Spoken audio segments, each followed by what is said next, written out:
Hello, friends. Do you ever find yourself scrolling through Facebook and getting a feeling that somehow your life isn't measuring up? Maybe you see someone who's in a similar field of work being wildly successful, or a friend with seemingly perfect children, or an ex who's moved on to a new fairy tale romance. Friends, we obviously want the best for ourselves, and sometimes it's hard not to compare yourself to others. I needed to call myself out on this one a lot this week. So, I thought we could take a look at ways to combat comparison in an episode I'm calling Mirror, Mirror, the Danger of Comparison.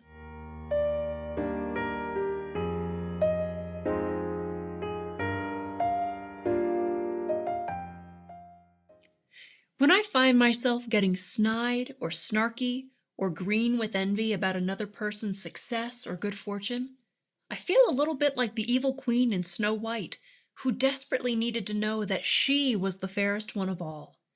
Now, a little competition can be healthy, but not at the expense of being happy. So the first tip? Start by being grateful for what you have.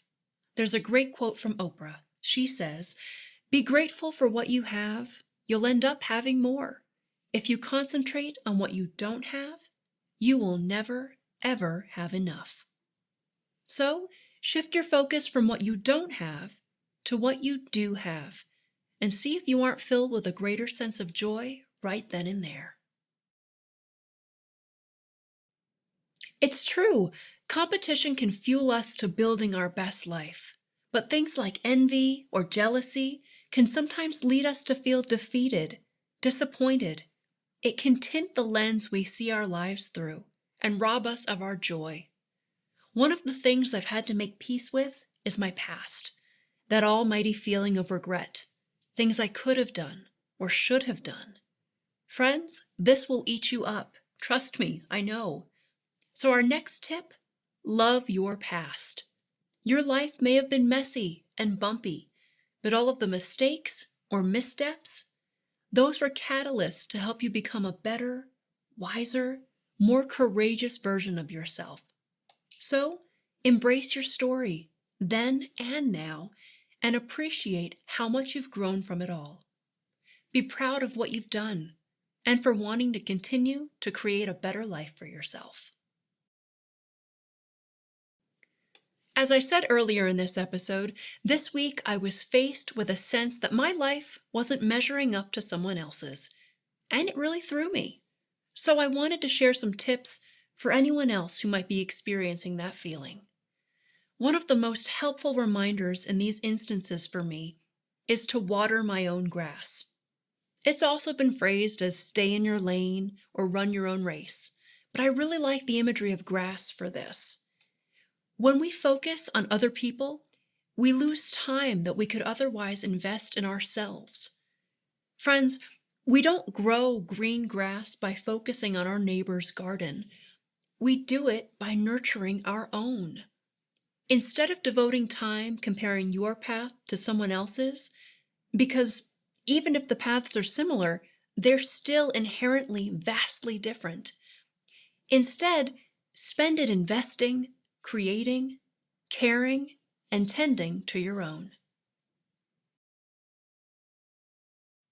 If, like me, you find yourself taking stock of your life lately, let's choose to appreciate where we're at and build from a place of love instead of a place of envy. This was a hard pill for me to swallow this week, but it's an important lesson that I continue to learn. One of the best things you can do to build your best life is to be honest with yourself. Accept where you're at in this moment. Don't resist it or fight it or just wish it were different. Make peace with your present. Acknowledge your reality. Maybe life isn't exactly where you'd like it to be at this moment. And friends, that's okay. I think the most important thing to realize is that a lot of people probably feel that way. But if you're honest about where you are, you can be clearer about where you want to go. And coming from a place of understanding and peace, you'll be able to make decisions that will move you in the right direction. As we get ready to step into a new day, we're letting go of any feelings of disappointment or inadequacy that we might feel when looking at the lives of others. In my situation this past week, I found myself frustrated that my life didn't look like the life I wanted. And, in fact, it looked like someone else had that life. We tend to compare what's going on in our behind the scenes with someone else's big moment. We tend to focus on their success, not on the thousands of hours they may have spent preparing or working toward that achievement. So instead of letting other people's triumphs lead to being disappointed in yourself, let it be a door to possibilities. Let it be an inspiration for what you want to be or what you want to do. Let it be an example or even a blueprint on how to get there.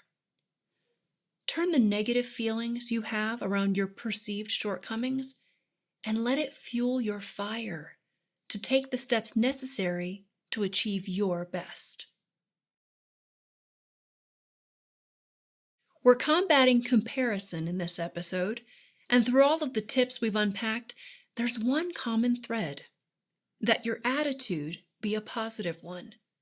All of the action steps are about changing coming from a place of negativity, whether it's frustration or disappointment or fear, and instead coming from a place of positivity, excitement, joy, gratitude. Friends, the choices we make are either based in love or in fear. I have found this to be true time and time again in my life.